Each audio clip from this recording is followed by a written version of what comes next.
Hello friends, welcome to this yet another episode of the project management series. Today I want to explain the intent of this series. During my career spanning 30 years, I worked on different projects in the manufacturing sector. The focus was always on completing the projects quickly. This happened because we tend to believe that whenever a project is assigned, we must start immediately without wasting any time. While handling these projects, I always thought that I should do something different and add a unique flavor to the project so that it stands out. Now, I will talk about this aspect later. So, all the projects I did in the previous years were focused on execution with mental planning and on site monitoring. I too felt that documenting is too boring and not at all essential for any projects. Now I am talking about the period when I didn't have any formal knowledge of project management except that what I had learned during my engineering course. But that I feel was just a glimpse. I am not aware of the current curriculum, but I don't expect that it's much different. Later, when the size of the projects increased, what changed was only my focus on the monitoring. Nothing beyond that.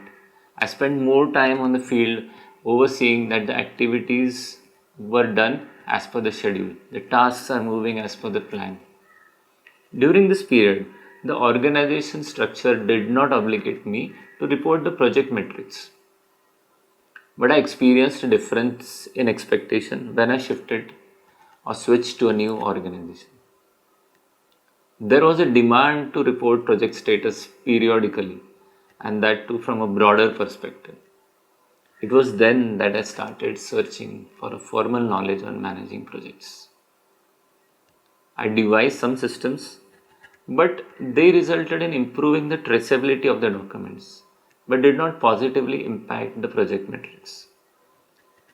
But I had an opportunity to work with colleagues from other countries, and I noticed that their way of handling projects was quite different. My quest continued until I stumbled upon PMP, the Project Management Professional Certification. In fact, one of the main reasons for my search for the formalized project management program was the poor metrics of one of my previous greenfield projects. Though the facility was built well, the delay and overspending didn't augur well. The uniqueness of the project was overshadowed by overspending and delay. Now I had a new challenging project to execute and didn't want to repeat the mistakes and cut a sorry face in front of the management. With that intent, I decided to pursue the PMP certification. The studying of the concepts was quite endearing. I enjoyed the study, applying the concepts from the PMBOK guide to my project. While I was studying, I was applying each and every concept for the different situations I was facing. Now, was it challenging? Yes, of course, it was challenging. Everything didn't work right in the beginning, but the answers unfolded as I studied further. The application helped gaining a good control of the project and a confidence that the project is progressing well. Finally, their project was completed within the budget and there was a lot of appreciation. So, what was different? There are many points, but let's elaborate a few. Planning. A lot of time was spent on planning and documenting the plans. I could overcome the mindset focused on execution. So I bid adieu to surprises, no surprises. Earlier, the planning was limited to an Excel sheet with the timeline and the costs involved. So the focus was always to answer the questions when the project will be done and at what cost. Planning by using project management methodology is a broader exercise and not limited to these two dimensions of cost and schedule. The scheduling too extends much beyond the timeline. Many aspects that were not thought of earlier were also introduced. I learned them like communication, quality, procurement, risk and resources. With stakeholder, this was a new terminology I learned and that had a profound impact on the project. Earlier, I used to avoid the involvement of the individuals with an assumption that it will invite trouble and plant obstacles in the project. But that was a clear misconception. One of the major contributors was the consideration of the stakeholders. I realized that avoiding the engagement is not the solution. The concerned stakeholder will be insisting on the requirement later in the project.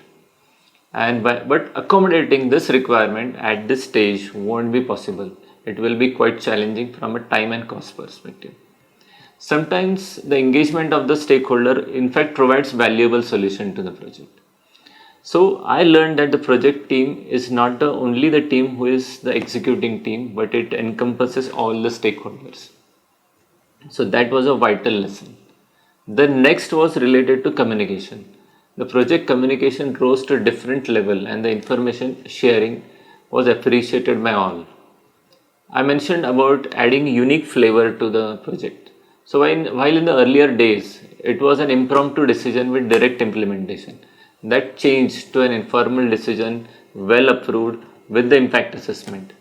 The project updates were shared periodically to all stakeholders so that they were aware of the progress. Earlier, I was reluctant to share the negative aspects. So if the project was getting delayed, then I was not comfortable sharing that bad news. This I realize won't help because ultimately this would be known to everyone, especially to the management, and surprises won't be appreciated. So I started sharing this information. The communication plan helped to ensure that everyone is apprised of the project updates. Another aspect was the risk management. The intention of a good project is to anticipate the risks so that they don't hamper the project schedule or the project progress. My knowledge was quite limited on this project. So I learned about risks, issues, gain, opportunity and threats, and it benefited the project well. Many times in the past, the ideas used to immediately get converted into a project. So I learned that there is a process by which a project has to be initiated, like the business plan, developing a project charter. Even if there could be any change, then managing changes itself is a different process. Managing change in a project has to be done because project will be bound. There will be some changes. So assessing the changes, getting it formalized, assessing the impact, why that change is required, and getting the approval, and then proceeding with the changes. This is what I learned in this entire process. So that didn't restrict to me having a project which was devoid of any changes, or whether there was any change directly implementation. That was not at all done. Overall, the certification changed the way of managing projects, and I decided to become a student of project management. It's a continuous learning process, and I'm still learning. It should be borne in mind that these concepts are to be used as a tool with proper understanding. It provides a framework for thinking for your project. I believe that all IT professionals are already using it, as most of them work on global platforms. But I have seen that the case is different with non-IT professionals, especially in the manufacturing sector. Since I have experienced the issues and later benefited from the proper application of project management concepts, I thought of sharing my experience.